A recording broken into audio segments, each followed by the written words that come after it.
네, 여러분 안녕하십니까. 이병태 교수님 오셨습니다. 요즘 뭐 누가 조금 늦거나 하면 혹시 길에서 누가 이렇게 시비를 잡히셨나 하는 걱정도 하게 됩니다. 부디 그런 사회가 아니기를 바랍니다만은 제가 오늘 낮에 어디 가다가 또 싸우는 두 사람을 봤어요.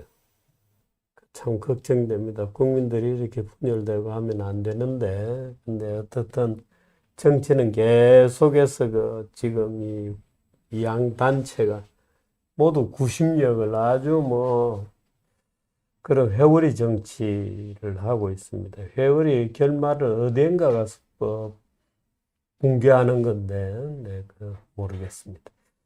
제목입니다, 여러분. 아담 스미스의 국부론, 세계 경제의 혼란. 네. 이병태 교수님 모십니다. 어서 예, 죄송합니다. 제가 이게 조금 개인적인 일이 있어서 늦었습니다. 예, 제목이 의미하는 거는 예, 세계 경제, 글쎄요. 트럼프 얘기죠.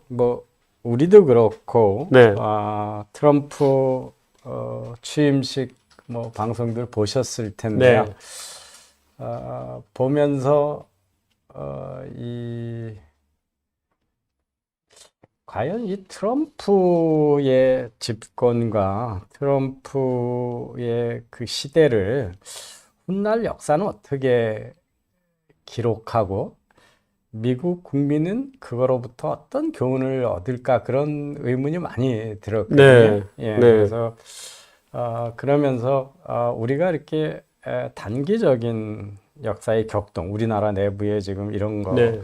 정치적인 혼란이나 트럼프의 아주 압도적인 귀환, 그리고 거침없는 취임식 이런 걸 보면서 그런 것들을 판단하려면 긴 역사를 통해서 이렇게 보는 교훈 이런 게 필요한 것 같아서 그 이야기를 좀 한번 해보려고 합니다. 고맙습니다. 가시죠. 이제 최근에 다시 미국의 아주 미국만의 우월적인 예외적인 현상, 예외주의, exceptional. 이외의 경제에 비해서 미국은 왜 이렇게 잘 나가냐 이런 거에 대한 이제 관심이 많아졌거든요.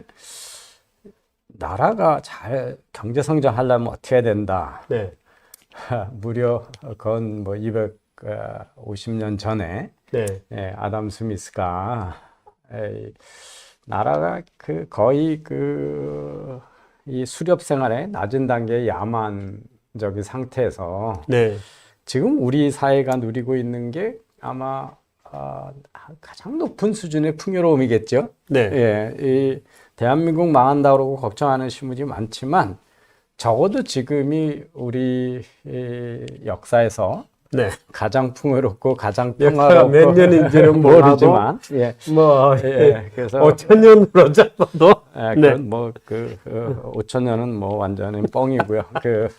5,000년을 역사로 갖고 있는 나라도 거의 없죠. 전 세계적으로도 없습니다. 그래서 그런데 어쨌든 이렇게 지금 이제 혼란스럽고 나라가 왜 이 뭐냐 이렇게 하지만 지금보다 평화롭고 지금보다 풍요롭고 지금보다 자유로운 세상은 이렇게 존재하지 않았습니다. 우리 역사에서. 그래서 지금이 높은 수준의 풍요로움을 누리고 있는 때라는 거를 우리는 인정해야 되고요. 근데 이렇게 가기 위해서는 뭐가 필요하냐라고 아담 스미스가 소위 국부론 제5권에서 이렇게 얘기했습니다. 국가를 가장 낮은 야만으로부터 가장 높은 수준의 풍요로움으로 이끌기 위해서 필요한 것은 딱 세 가지다. 첫째가 평화. 그 다음에 세금 내는 게 쉬워야 되고. 그리고 참을 수 있는 공의의 행정. 저스티스라는 거죠. 정의로운 정부라는 뜻입니다. 이 세 가지가. 이 공의는 사실 이 정의라는 말을 쓰기 전에 정의를 얘기하는 말입니다.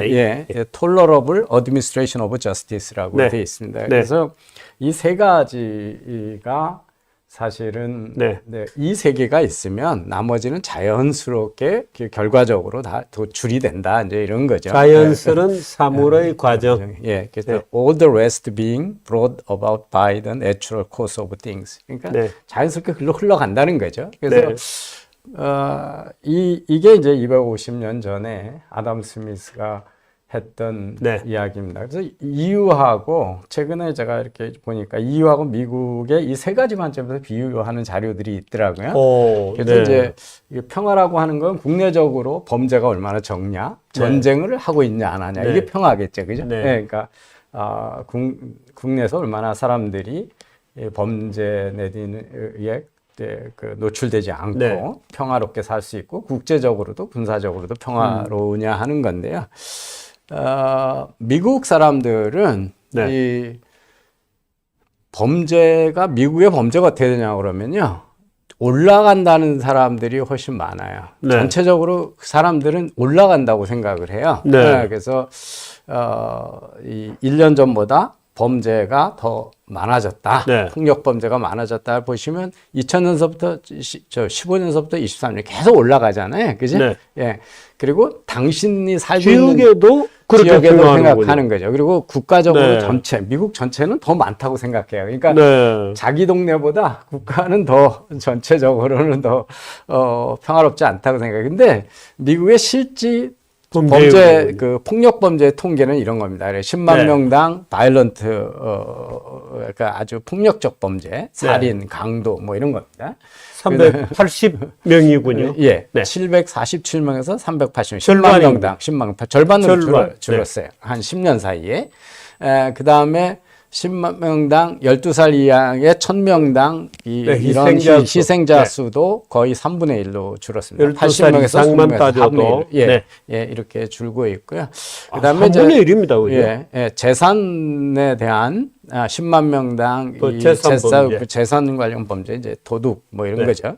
이런 것도 보시면 많이 줄었죠. 예, 반으로 이하로. 반 줄어가지고. 이하입니다. 예, 그리고 1000가구당 재산적 손실을 보는 것도 3분의 1로 줄었습니다. 네. 그래서 3.5 이 사람들이 이 실제 통계하고 인식하고 전혀 달라요.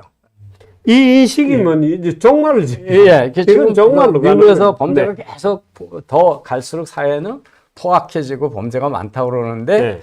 정부 발표 통계, 범죄 통계들은 다 FBI 통계나 미국 그 법무부 통계, 이게 FBI 법무부 네. 통계인데요. 다 이렇게 말르는 범죄는 네. 상당히 많이 줄고 있습니다.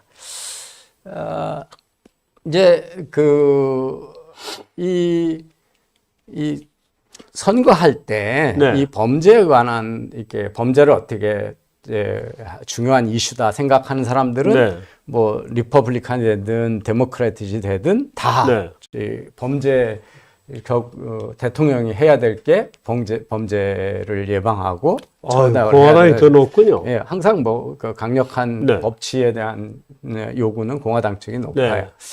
그런데 이제 왜 이렇게 그 범죄에 대한 관심이 높을까? 이게 사람들이 네. 통계를 모르고 인식을 잘못된 인식이냐 이렇게만 치부하기엔 좀 어려운 거예요. 네. 이게 뭐냐면 네. 아까 보고된 범죄 중에 범인이 잡히는 비율입니다. 그러니까 이게 미제 사건이 많군요. 예. 그러니까 이게 이 경찰에 의해서 해결되는 거. 그러면 네, 클리어되는 이제 거군요. 예. 네. 그래서 이게 이제 살인은 64% 해결되는 게 52.3%예요. 그러니까 거의 네. 반이 살인 사건의 반이 해결이 안 되는 거예요. 경찰이 네. 범인을 못 잡는 거죠. 그다음에 이제 폭력 범죄도 마찬가지입니다. 57%든 게 2013년에 10년 사이에 41%로 떨어지잖아요. 네. 그다음에 이제 강간 같은 것도 해결률입니다, 40%. 이게 그죠? 해결률. 네, 해결률입니다. 그렇죠. 네. 강도 같은 건 20%밖에 안 돼요. 그러니까 강도를 당해도 80%는 해결을 못 하고 있는 거죠. 네. 그런 것 때문에 범죄가 많아지고 있고 정부가 무능하고 이제 법치가 안 된다 이런 컨선이 있는 거죠. 그래서 아유, 강간도 예. 굉장히 그렇군요. 예. 네. 근데 이제 그 이유를 보면 이유도 강력 범죄 중에 약간 떨어지는 거였죠. 미국처럼 네. 뭐 3분의 1로 떨어지고 그렇지 않다. 거의 비슷해요. 아, 이유군요. 예, 네. 이유에서 이제 저거는 각종 강도, 네. 도둑질 이겁니다. 그다음에 이거는 그 성적인 네. 성추행이나 성적인 범죄인데 늘어나고 있죠. 줄은 게 아니고. 예, 그다음에 이제 사기, 프로드도 늘어나고 있어요. 네. 그러니까 이유는 미국처럼 범죄가 줄고 있지 않아요. 늘고 있어요. 그렇군요. 네. 예. 그 그래서 통계 자체가 그런 겁니다. 예, 그죠? 그리고 뭐, 이제 네. 의도적인 살인 같은 것도 완만하게 줄고 있는데 미국처럼 뭐 3분의 10년 사이 20, 많이 3분의 줄고 1을 있지는 길지는 않습니다. 않다는 거죠. 그리고 이제 이 폭력적 범죄가 나라마다 이 사실은 많이 다르거든요. 예, 그래서 네.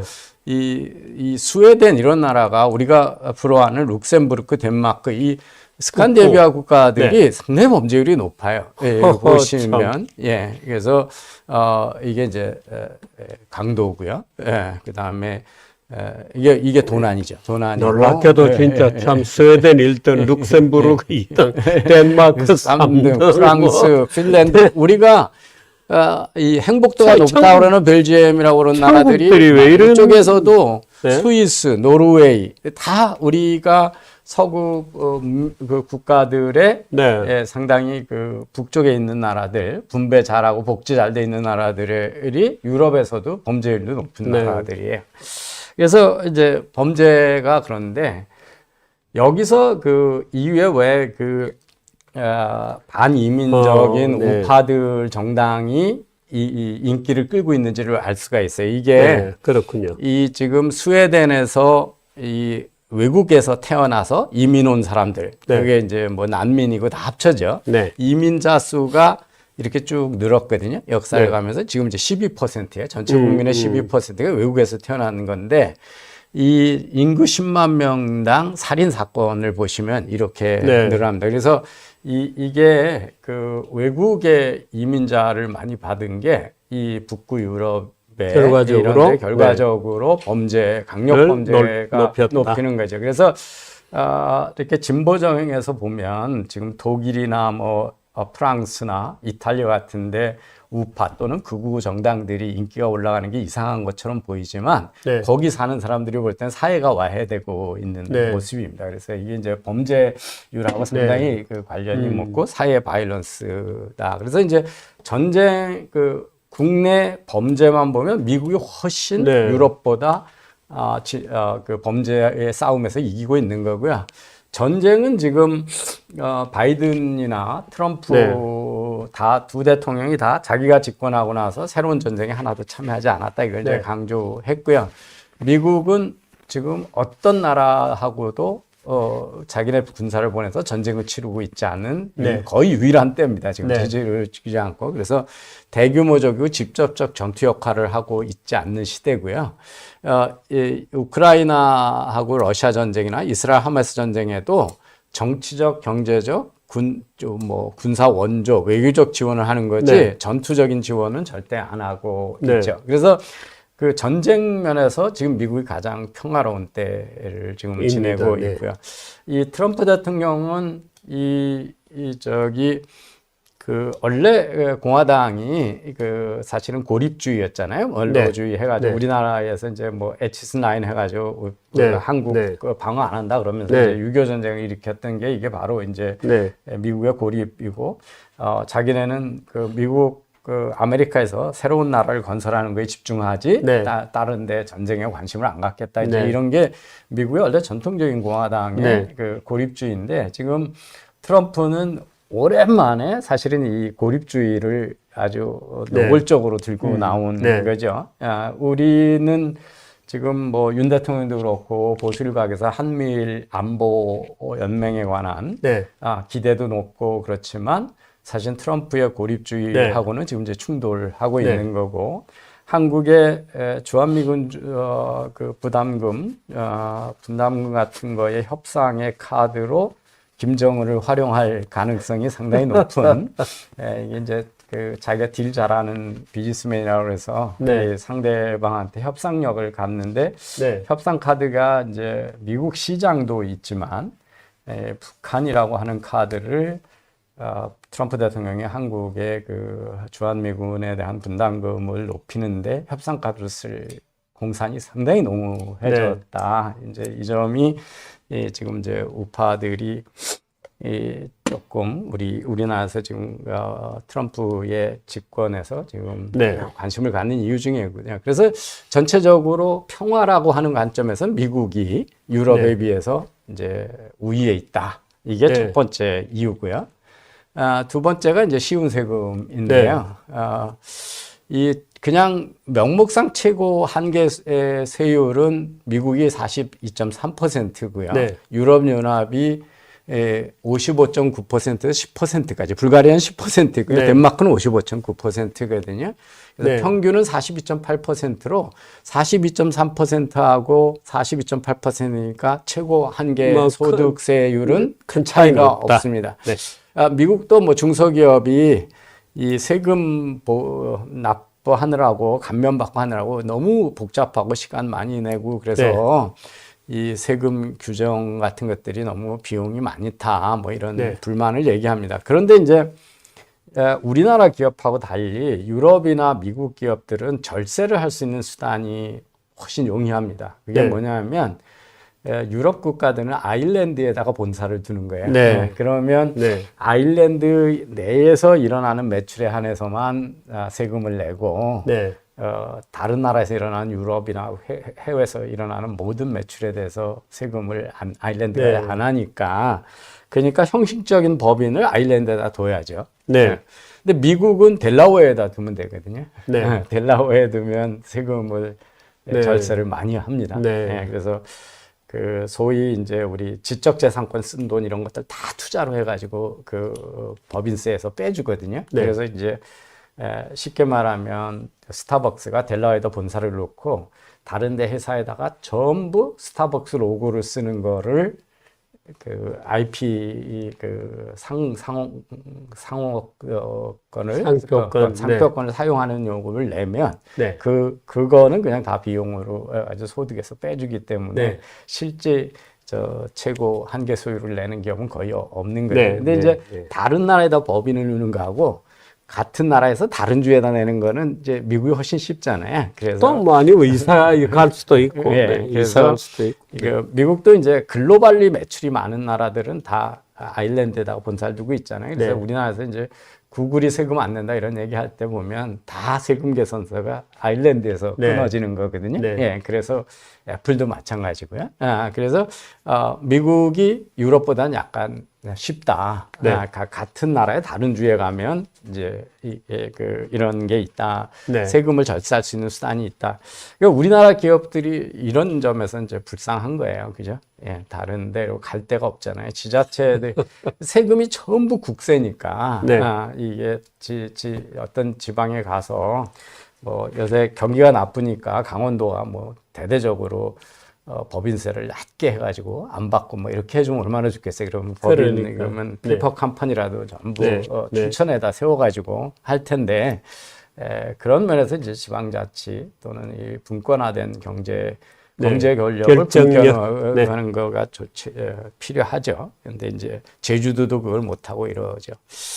그다음에 이제 관용할 수 있는 그 소위 이 정의로운 법치 뭐 이렇게 보시면 됩니다. 이게 이제 지금 문제인데요. 이게 이제 분쟁이 났을 때 저렴한 비용으로 신속하게 분쟁을 해결할 수 있는 수단이 있느냐, 이게 이제 바로 분쟁 해결의 메커니즘인데, 대부분의 국가에서는 뭐 행정부에도 이런 조정 기능이 있지만 법원 및 중재 서비스를 통해서 수행을 하죠. 근데 이제 이거는 되게 이제 법치하고 신뢰, 사회 속 신뢰입니다. 그죠? 지금 우리 사회가 갖고 있는 대혼란도 바로 저기서 아주 결정적으로 우리가 고장나 있는 거잖아요. 그래서 자기가 생각한 대로 판결을 안 해주고 어떤 의사결정을 사법부가 하는 거에 대해서 지금 국민들이 잘 수용을 안 하고 있는 거고요. 신뢰가 없으니까요. 근데 이제 이 소위 그 프레이저 연구소의 그 경제 자유지수 보면 20년 동안 법제도가 얼마나 잘 돼 있느냐를 보면 유럽연합 27개 중에 7개만이 미국보다 점수가 높고 나머지 20개는 항상 한참 그러니까 미국하고 비슷한 7개가 있고 조금 더 좋다고 많이 떨어진 20개가 유럽에 있는 거예요. 그래서 법치 면에서 미국이 이제 월등히 우위에 있다는 거죠.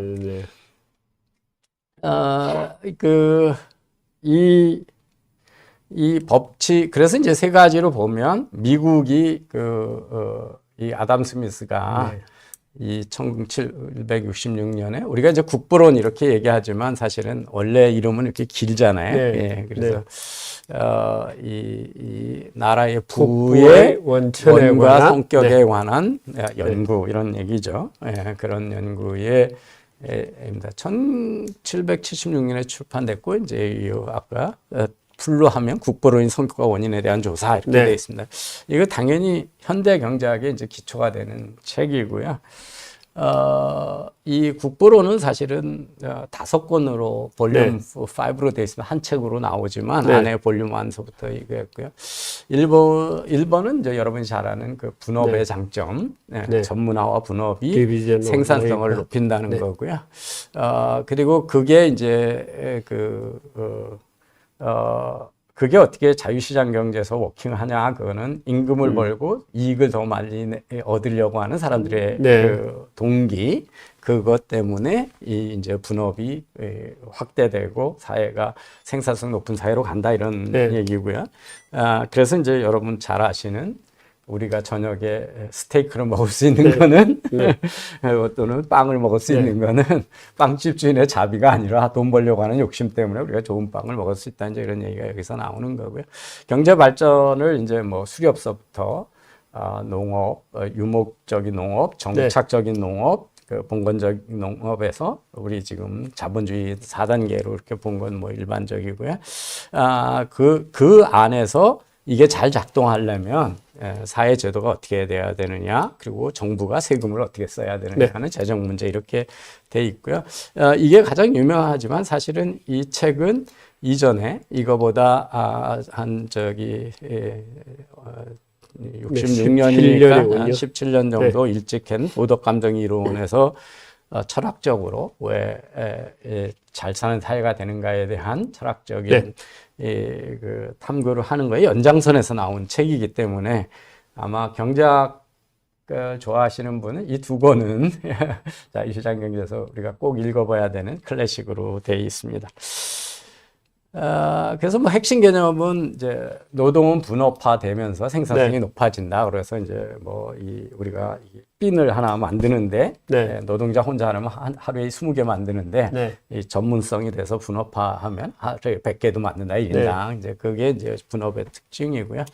그다음에 이제 보이지 않는 손, 시장의 자율적인 거래가 최종의 좋은 자기 이익을 추구하는 것이 시장을 힘을 만들고 시장을 효율적으로 만들어서, 그래서 우리가 저녁 식사를 기대할 수 있는 것은 푸주간 주인이나 양조업자, 제빵사의 자비심이 아니라 그들 자신이 돈 벌려고 열심히 좋은 제품을 만들고 우리한테 편리한 걸 주기 때문에 되는 거다. 그래서 자꾸 그 사람들은 자꾸 서양의 물질주의고 마치 우리는 비물질주의인 것처럼 얘기를 하면서 개인주의와 물질주의를 되게 나쁜 것처럼 우리나라에서 얘기하는 건데, 이게 이제 아주 봉건적이고 잘못된 생각인데, 자유롭고 평화로운 사회가 되려면 집단주의가 아니라 개인주의, 그죠? 그리고 개인이 자기의 행복이나 이익을 자유롭게 추구하는 사회가 그런 거잖아요. 근데 우리는 이상하게 그걸 서구의 개인주의와 물질주의가 우리 문화를 다 황폐화시키고 사회를 타락시키는 것처럼 얘기하는. 상업이야말로 인간의 본질이라는 거를 좀 이해시켜야 되는데. 그래서 이제 자유시장주의에 그 당시에 이제 중상주의, 그 중상주의라는 게 이제 요즘 얘기하면 무역 위주로만 얘기해 보는 거죠. 그래서 지금 바로 이 아담 스미스가 비판하던 중상주의가 지금 미국에서 부활한 거예요. 트럼프는 아주 천박한 중상주의자거든요. 그래서 이 1766년에 그렇게 비판했던 중상주의가 지금 미국에서 트럼프에 의해서 지금 부활을 하고 있다, 이렇게 보시면 되고요. 그거는 자유방임주의 경제체제하고 전 대치되는 그 보호무역주의, 내기는 이제 그런 건데요. 아까 이제 단계는 수렵에서 유목적 농업에다가 이 장원적 정착하는 농업, 유목을 더 배경, 그리고 봉건적 또는 장원적, 여기까지만 해도 다 지배계층이 생산계층의 잉여를 착취해서 먹고 사는 구조죠. 착취 구조잖아요. 그래서 그러다가 우리가 시장 경제, 자유시장 경제 또는 산업혁명은 서로 의존하고 자기가 번 돈을 자기가 쓸 수 있는 네. 예, 착취 구조를 해체한 거잖아요. 네. 그래서 이 착취 구조가 해체되는 모습을 칼막스는 보지 못했던 거예요. 예, 네. 그래서 그게 자본가하고 네. 노동자 사이가 봉건적 착취 구조가 계속된다고 보고 이제 시나리오를 엮어갔던 거잖아요. 예, 거기서 이제 차이가 있습니다. 그래서 경제 성장을 하려면 자본이 축적이 돼야 되고요. 네. 누군가는 저축을 해야 돼요. 그죠? 네. 예, 그 다음에 좋은 노동력이 아까 분업화되고 전무된 노동력이 계속 네. 끊임없이 공급이 돼야 되고요. 이거는 노동이 공급되는 이유는 임금을 벌으려고 그러는 거고요. 네. 그리고 네. 자본이 축적되는 거는 거기서부터 이 소득을 내려고 하는 거예요. 돈 벌려고. 네. 근데 지금 이제 우리가 이 경제 성장의 가장 기본 자본과 노동력이 건전하게 공급되는 경제야말로 돈이 되는 건데 지금 왜 미국의 익셉셔널리즘이 되냐면 이거하고 이거에서 다른 나라보다 다른 선진국보다 훨씬 워낙 크죠. 크고 근데 자본이 여러분 있는- 혹시 이 자본을 꼭 뭐 대기업의 거대 자본 이렇게 생각하면 안 됩니다. 여러분이 누구나 자본이 있습니다. 예. 여러분이 네. 그냥 은행에 잠깐 넣고 뭐 증권회사에다 돈 조금 넣고 네. 이게 다 자본이잖아요. 그게 모여서 네. 자본이 되는 거니까요. 여러분이 내고 있는 국민연금도 그게 국민연금에 돈으로 들어가서 그 국민연금은 그렇습니다. 시장에 네. 지금 금융시장을 네. 통해서 기업들한테 자본으로 공급이 되는 거고 네. 그게 나중에 우리가 더 국민연금을 낸 것보다 많이 받을 수 있는 네. 원인이 되는 거잖아요. 그래서 자본이 그렇게 이제 원활히 돌아가는 사회 그리고 노동력이 질 좋은 노동력이 계속 네. 근데 이제 우리가 걱정하는 거는 뭐냐 하면 이게 우리가 어떻게 이런 나라가 됐냐. 네.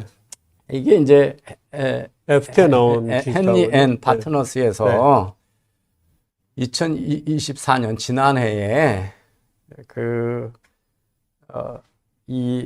우리가 움직일 수 없는 자산 말고요. 네. 유동 금융 자산으로만 10억, 15억 이상 있는 사람, 1밀리언 달러. 네. 여러분 집 뭐 이런 거 생각해서 밀리언 달러 아닙니다. 그거 네. 아니고, 그러니까 거의 유동성, 언제든지 현금화할 수 있는 자산이 밀리언 달러, 그게 많지 않아요. 네. 그런 자산가, 우리 집 빼고 나면 그렇게 금융자산이 많지 않고, 네. 금융자산에도 유동성 없는, 뭐 사업하고 싶은 분, 언제든지 현금화 할 수 있는 거 아니잖아요. 그죠? 네. 예, 그래서 그거를 밀리언 달러 있는 사람 중에, 해외에서 이제 이민을 가는 사람하고 들어오는 사람하고 어떻게 되느냐 그러면 제일 많이 이민 가는 들어간 나라가 아랍에미레이트입니다. 네. 그다음에 미국이고 싱가포르이고요.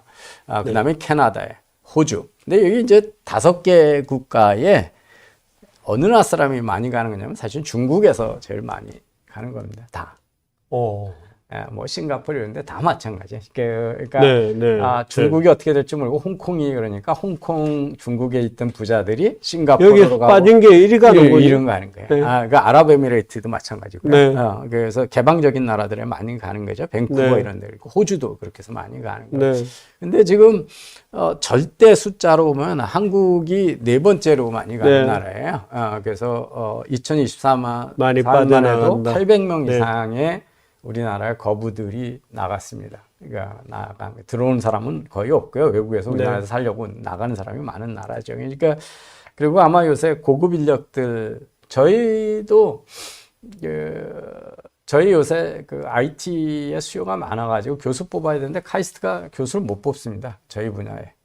그리고 제 제자들 다 미국 있는 교수도 나가려는 마당인데. 다 해외로 진출한 교수들 한국에 들어오라 소리를 할 수가 없어요. 급여 차이가 너무 커서요. 네. 그러니까 지금 뭐 삼성전자 그만두고 뭐 엔비디아 간다, TSMC 간다, 뭐 이렇게 막 얘기하잖아요. 구글 간다 이런 거에서 그래서 이 고급 인력하고 자본가가 떠나는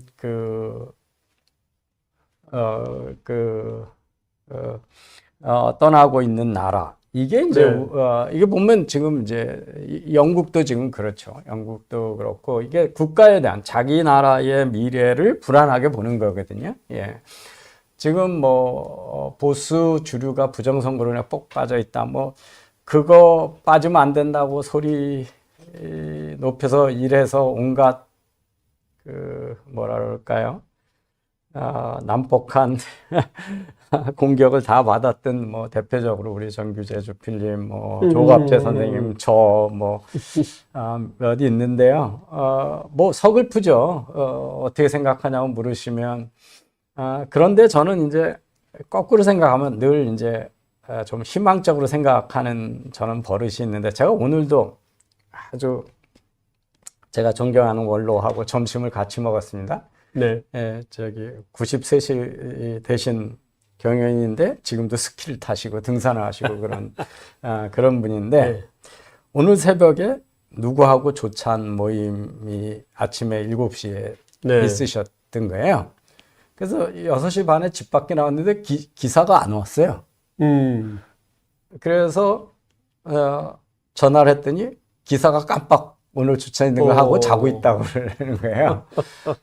근데 자기는 화가 안 났다. 네. 전혀 화가 안 났고 자기 원래 자세가 그렇다면서 늦을 것 같으니까 신호등을 가로질러서 길을 뛰어가 가지고 택시를 불러서 타고 가면서 네. 내가 93살에 아침에 이렇게 질주해가지고 뛰어가가지고 택시를 잡고 갈 수 있는 내 체력이 있다는, 그러니까 자기가 건강하고 튼튼한 다리가 있다는 거를 다시 한번 고맙게 생각해 줄 수 있는 기회를 준 거니까 고맙지 않냐. 이렇게 생각하고 가서 나 이제 택시 타고 가니까 걱정하지 말고 더 잤다가 9시 먹고까지 오라. 이렇게 얘기를 하셨다고 그래요. 네. 이제 그게 우리가 이제 세상을 살아가는데 뭐 다 그럴 수는 없지만 이게 이렇게 제가 이제 그 얘기가 왜 나왔냐면 제가 요즘 젊은 친구들 중에 똑똑한 친구들이 카이스트하고 서울대 공대에 박사과정 하러 안 온다. 제가 그 얘기를 했어요. 네. 두 가지 좋고 나쁜 이야기가 겹쳐 있는데 나쁜 얘기는 다 의대 간다. 네.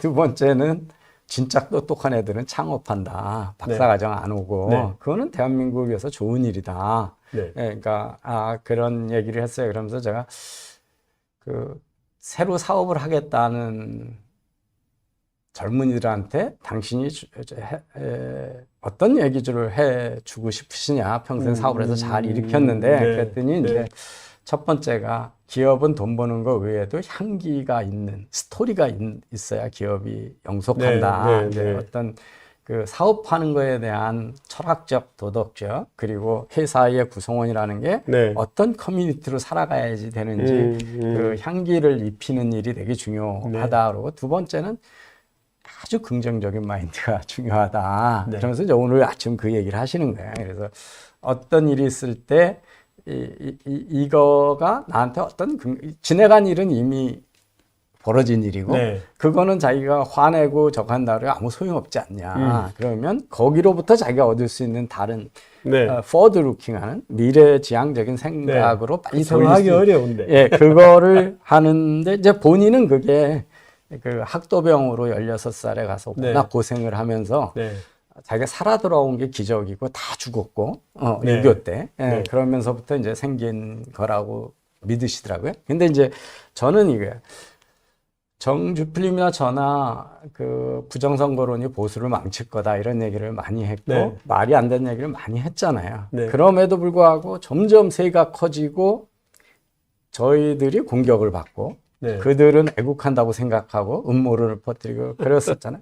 그러다가 지금 이제 드디어 이렇게 해서 계엄 사태가 나고 탄핵 사태가 나고 탄핵의 원인을 부정선거 음모론에 대통령이 빠져 있었고 이렇게 되면서 주류나 이제 메인스트림에서 이거 그냥 둬서는 안 되겠구나 하는 얘기들이 요새 나오고 있는 거잖아요. 그죠? 유승민도 그런 얘기하고 뭐 법원에서도 얘기하고 성관이도 얘기하고 그래서 저는 이제 그래 이거 얘기해도 모르고 들은 척만 척하고 그랬었는데 이제 골마 터졌구나. 골마 터졌으니까 이게 사회가 이게 조금이라도 이성 있는 사람은 여기서 이제 뭔가는 길을 찾겠지. 길을 찾겠지 그런 생각을 지금 하고 있는 중입니다. 그래서 네. 아까 이제 물으셔서 제가 얘기를 드린 거죠. 그래서 우리가 걱정하는 거는 이제 자본 이거 뭐 그냥 그림으로 나타나면 빨간 데는 나가는 거고 파란 게 들어오는 건데 이제 여기 네. 한국에 아까 한국도 아까 제가 빠지는 800명이라고 했는데 1200명으로 일본이 플러스입니까? 예, 브랜드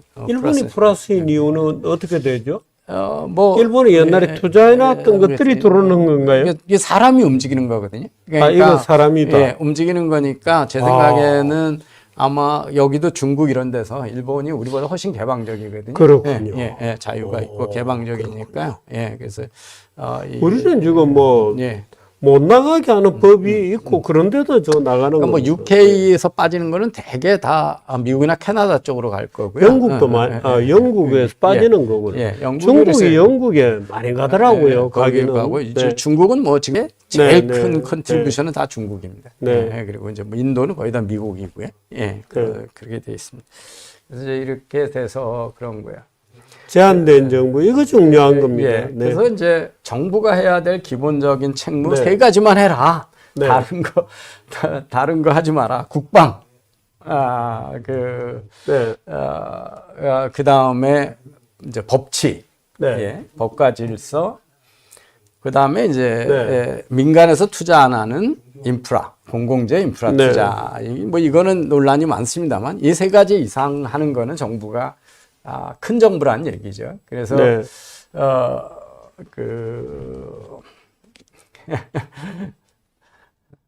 예, 뭐 사회과학을 하는 분이 통계학에 대해서 모른다 그러면 그건 가짜고요. 저는 통계대 전문성이 있으신가요? 네, 그렇죠. 저는 통계에서 예.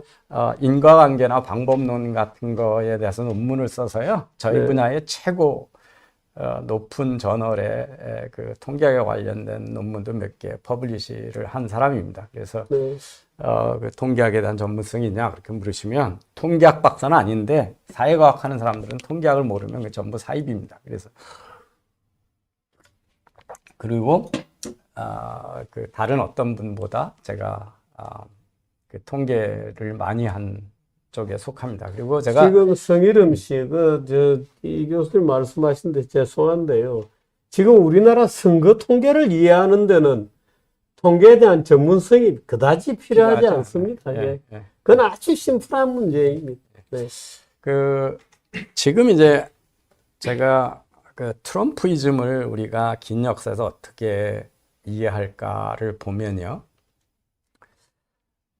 트럼프가 첫날 한 일이 2020년에 본인이 졌을 때 의사당 난입했던 폭도들을 1,500명을 다 사면한 네. 거잖아요. 네. 그게 과거에 미국에서 가능한 일인가? 네.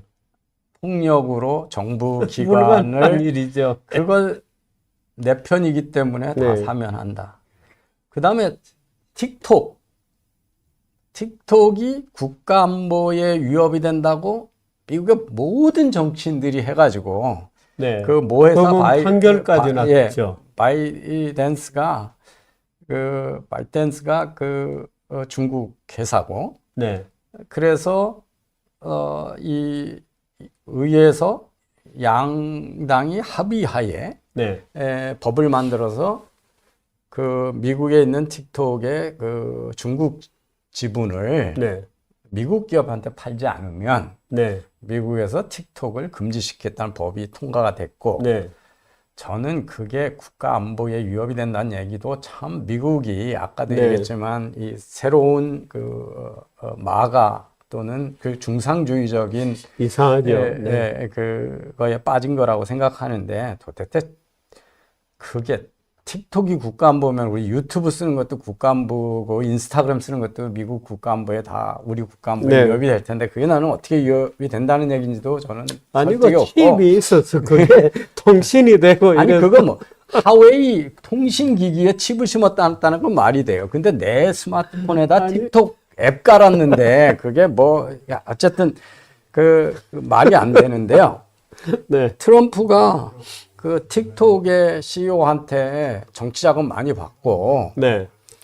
요번에 그 대법원에다가 틱톡이 항소를 했는데도 대법원이 이 법은 합헌이다라고 내려줬어요. 네. 그랬는데 첫날 이제 틱톡 밴을 75일간 유예하겠다. 그리고 네. 행정명령을 내렸거든요. 네. 근데 틱톡을 다시 생각해야 되는 이유를 뭐라고 들은 것 같아? 들은 적이 없는 것 같은데요. 내가 대통령이 된 게 네. 틱톡을 통해서 젊은이들한테 캠페인을 잘해가지고 네. 젊은이들이 그렇군요. 내가 네. 지지해서 대통령이 됐기 때문에 틱톡을 살려둬야 된다는 네. 거예요. 네. 아니 양당에서 다 이게 중국이 미국의 사람들의 뭐 그 공무원이고 네. 사람들의 얼굴 인식을 다 해가지고 빅데이터를 끌어들여 가지고 그 미국의 국가안보의 위협이라고 그랬는데 대통령이 된 사람이 이걸 다시 살려줘야 하는 이유가 이 덕에 내가 대통령이 됐기 때문에 살려줘야 된다는 거예요. 네. 그 말이 안 되는데 사실은. 그러면 미국의 법치가 어떻게 되는 거죠? 트럼프 마음에 있는 거죠, 뭐. 근데 네. 우리 지금 상당히 불행한 상황이 진행되고 있어요. 지금 대통령 구속영장이 네. 그 떨어지고 나서 많은 분들이 그 서부지법을 네. 그 공격을 했잖아요. 네.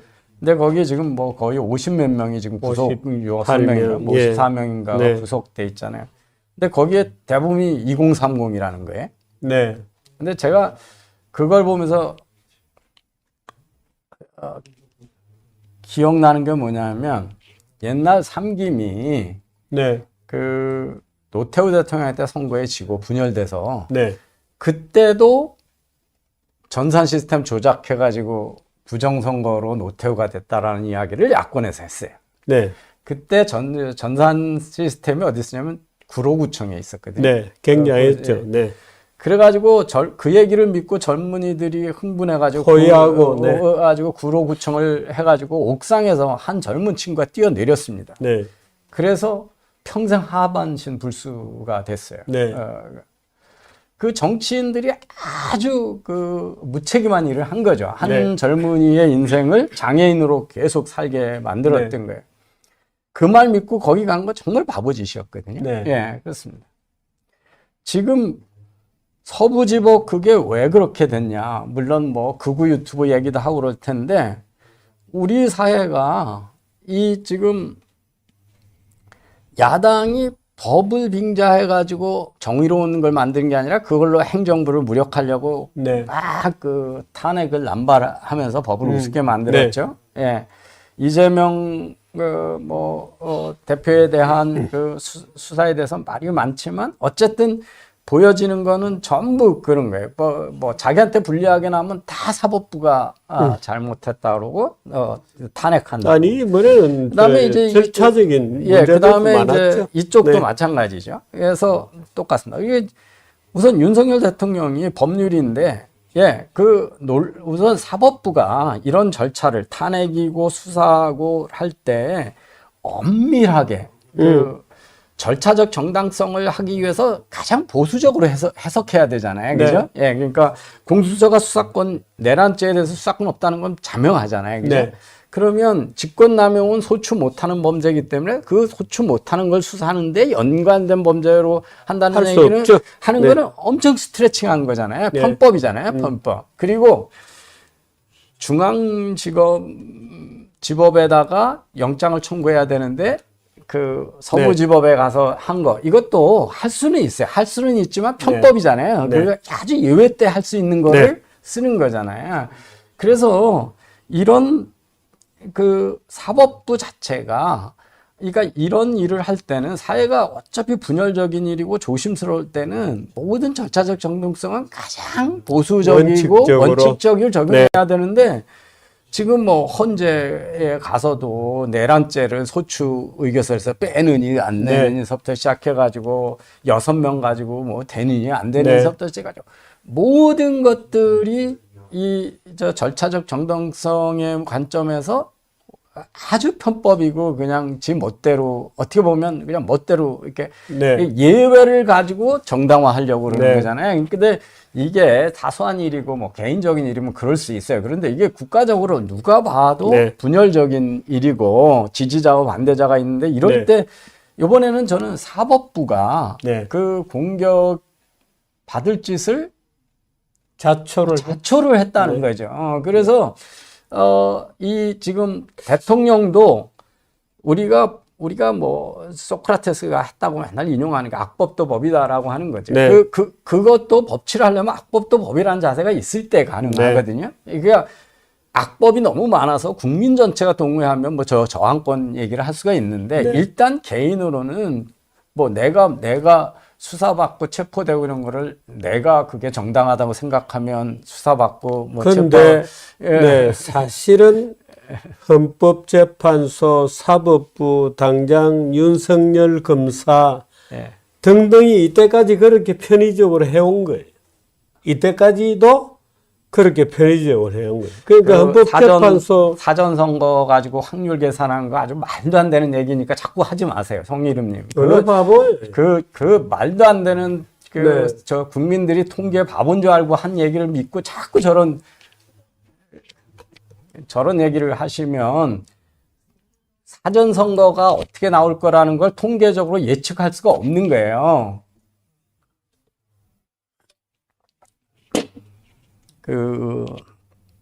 자꾸 여기 지금 저 주제에 맞지 않는 부정선거 얘기 자꾸 해보셔야 지금 분위기만 흐리시는 거니까 그거 저 부정선거 믿는 분들이 가서 거 가서 놓으세요. 거 가서 얘기하세요. 예. 성희름 군은 좀 그래서 이제 제가 중단시켜줘요.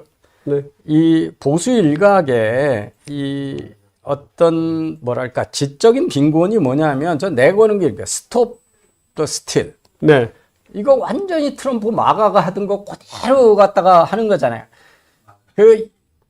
저는 한국에서 저거 하면서 성조기하고 이스라엘 국기 들고 나오는 것도 이해가 안 되는 일인데 거기에 그 마가의 그 트럼프가 했던 거짓말 그 구호까지 베껴가지고 보세요. 트럼프 당선되고 부정선거 얘기 비읍도 안 꺼냅니다.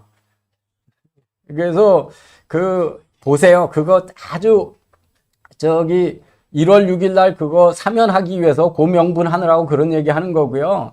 다시 그렇게 딥스테이트가 쥐도새도 모르게 부정하면 트럼프가 어떻게 됐습니까? 이번에 압도적으로. 그 말도 안 되는 얘기를 그래서 제가 그래요. 예, 그래서 딥스테이트. 보수권이 그렇게 사대주의적이고 생각도 없고 사고의 빈곤이 가지고 뭐 구호까지 가지고 베껴가지고 쓰고 뭐 이런 거에 대해서 아담 스미스가 이 중상주의가 보호무역 정책을 쓰면서 이제 영국도 어려워지고 막 이러는데 각자 잘하는 거에 자본과 노동이 제대로 잘 활용되려면 자유무역을 해야 된다는 얘기를 많이 했고요.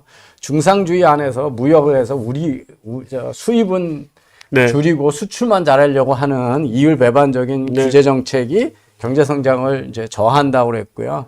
그래서 자유무역이 경제 발전에 필수적이다 이런 거를 이미 얘기를 했습니다. 이게 사실은 대한민국이 지금의 풍요로 간 제일 큰 원인입니다. 그죠? 그렇습니다. 미국이 자유무역주의 정책을 선택을 했고 우리는 그 우산 속에 들어갔고 그렇습니다. 그걸 우리 국민들이 너무 잘 활용했고 그죠? 우리 정부도 그걸 너무 잘 이끌었고 그래서 오늘날 부가 된 거예요. 근데 이거를 지금 트럼프가 다 허물고 있는 거거든요. 중상주의를 다시 와가지고 미국에다 공장 줘. 한국에 투자하는 거 안 돼. 중국 거 들어오면 안 돼. 관세 때려. 멕시코 때려. 뭐 이게 그죠. 그래서 수천 개의 공장을 미국으로 옮기게 하겠다는 그 얘기를 어떻게 미국 대통령이 그렇게 하는지. 저는 중국의 그 동남아에서의 군사력을 앞세운 그 군사 긴장 상태 조성하고 일로 정책으로 전 세계에다 외교적 영향을 행사하려고 하는 그 시진핑의 원래 등소평은 힘 갖출 때까지는 쥐죽지 겸손하게 있자 그랬는데 이제 시진핑이 힘이 세졌으니까 힘을 과시겠다는 그게 나쁘다는 거 다 알아요. 그런데 요즘 보수 일각이라는 데서 선거 부정에 동의 안 하고 윤 대통령의 계엄에 동의 안 하면 다 친중 스파이라는 거예요. 차이나 뭐, 그래서 북한 친북 간첩 아니면 친중 스파이라는 거예요. 도대체, 그래서 요번에도 뭐 그 스카이데일링 하는 그 찌라시 저널이 무슨 99명의 뭐 중국 스파이가 성관이 좀 그런 얘기를 믿는 이유가 뭐냐면 여기 반중 정서가 너무 높아서 그래요. 중국이라고 갖다 붙이면 다 되고. 근데 이건 정말 위험한 입니다. 반일 종족주의가 위험한 것처럼 반중 종족주의도 무지 위험한 겁니다. 이거는 당연히 우리가 중국을 미워하면 중국도 뭐 그 많은 선택 중에서 대한민국을 미워하겠죠. 그러면 중국을 우리는 그 정경분리 원칙에 의해서 아니 지금보다 중국이 훨씬 권위주의고 잘못됐을 때도 그리고 지금 러시아하고 중국하고 국교 정상에서 우리가 중진국에서 헌직으로 올라가는 토대를 만든 게 노태우 보수 정권의 공적이잖아요. 그걸 우리 스스로 지금 부정하는 네. 이런 일들을 하면서 네. 지금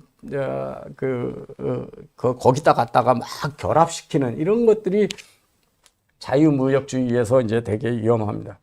이 아담 스미스는 네. 이 세상 사회가 잘 돌아간다는 거는 아주 자연적인 자유, 네. 우리 개인이 자연적인 자유에 따라서 행동을 할 때 네. 자기 책임 하에서 자기 선택, 자기 이익을 위해서 자기 행복을 추구하는 게 그때 사회와 경제가 가장 효율적으로 돌아간다라고 하는 소위 보이지 않는 손을 얘기한 거고요. 네.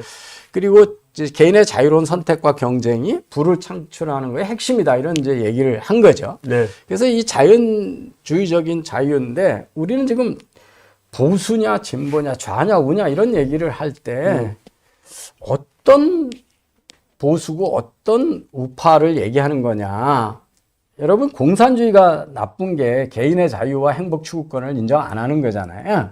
네. 근데 반공을 얘기하면서 개인의 자유를 인정 안 하고 국가가 다 통제도 되고 국가 권력이 해야 된다 그러면 그거는 공산주의나 우파 전체주의나 똑같이 전체주의거든요. 그러니까 뭐 이름만 다르지 전체주의예요. 그래서 이 저는 윤 대통령의 취임사 이런 걸 보고 우리 이영훈 교수님이나 이런 분들 되게 흥분하시고 네. 이승만 이후로 최초의 자유주의 대통령 온 것 같다 이런 방송을 하는 것도 봤어요. 그때 이제 저도 첫 번엔 조금 기대를 했었어요. 야, 정말 저렇게 멋있는 반지성주의를 퇴치하고 자유만이 이 번영이고 그 전체주의의 방패고 막 좋은 말을 다 하셔가지고 그리고 제가 아는 분이 인수위 가까이 있던 언론인이었는데 그 연설문을 본인이 쓰셨다고 그러더라고요. 누가 써준 게 아니고. 네. 그래서 정말 뭐 공부도 많이 하신 분인가 그랬어요. 그러다가 제가 강서구청장 선거에 패배하고 나서 네. 그때 제가 매경에다 쓰면서 대통령이 말은 자유라고 그랬는데 대한민국 국민과 기업의 자유권을 확대한 조치가 뭐가 있었냐. 그 자유주의가 너무 공허하다. 프로그램이 없지 않냐. 그래서 그것 때문에 우리가 학교 선택권이 늘어난 것도 아니고 부동산 규제가 없어진 것도 아니고 뭐 대형 유통점 강제 휴무제가 없어진 것도 아니고 쓰지 못하는 우버를 쓰거나 구글 지도를 쓰는 것도 아니고 뭐 도대체 뭐가 자유로워졌냐는 거죠. 그래서 우선은 그 자유주의의 아주 이상적인 캐치프레이즈 밑에 자유주의를 채워주는 구체적인 프로그램이 하나도 없다. 그 다음에는 정치적으로 몰리니까 이게 메카시적인 자유주의로 됐어요. 그러니까 이게 그때부터는 반국가 세력을 퇴치하는 자유주의로 바뀌었거든요. 이거는 우파 전체주의적인 거거든요. 그래서 저쪽을 반국가 세력으로 모으고 그거 때려잡는 게 무엇보다 중요하다 이렇게 할 때는 그때는 이건 우리가 얘기하는 내추럴 리버티가 아니에요. 아니죠. 이거는 그 전체주의거든요. 국가 권력이 뭐 사람들을 그러니까 요번에 비상계엄도 다 그런 거잖아요. 그죠? 국가가 반국가 세력을 하기 위해서 비상적으로 국민이나 뭐 의회나 기본권을 다 제약해도 좋다. 이런 거잖아요. 그러니까 그 자유주의는 이미 대통령의 자유주의는 강서구청장 선거에 패배하고 총선을 지나면서 점차 아주 타락한 네. 그 전체주의적인 메카시 선풍주의적인 국가 전체주의적 자유주의로 이미 변모한 거거든요. 네. 네. 예, 그래서 저는 이 자유라는 말의 남용이다 이런 네. 거를 지금 얘기를 할 수가 있습니다. 그래서 오늘 그 주제는 왜 미국이 유럽에 비해서 잘 나가냐 이게 이제 네. 아담 스미스의 국부론에서 네. 잘 나가는 경제 세 가지 관점에서 보면 미국이 그래도 유럽보다는 훨씬 네. 낫다는 거고요. 많이 달라졌어요. 예. 네, 많이 네. 달라졌어요. 그 다음에 이제 국부론을 네. 통해서 지금 세계나 한국에서 일어나고 있는 법치주의의 위기, 네. 그 다음에 돌연한 중상주의의 부활, 네. 그런 거를 보면서 네. 우리 전 세계는 이 국부론으로부터 시작해가지고 2차 대전 후에 브렌튼 우드 체제로부터 네. 시작해서 자유주의 또는 신자유주의라고 얘기하는 것들이 60년 이상 계속 지속되면서 네. 2020년까지는 그런데 이제 이 국민의 자유를 함부로 속박할 수 있다라고 하는 큰 국가주의가 코로나 네. 방역 단계에서 크게 됐고요. 네. 거기에다가 돈을 마구 푸는 재정적 큰 정부주의도 그때부터 이제 더 그렇습니다. 심화가 됐고 거기에 정부 트럼프이즘이라고 권력이, 하는 정부 권력이 막 네, 확장되고 있는 거죠. 네. 되고 있는 거죠. 거기다가 트럼프의 그 마가라고 하는 뭐 포퓰리즘이죠. 네. 포퓰리즘이 돌연 아담 스미스가 비판했던 중상주의적인 네. 사고를 지금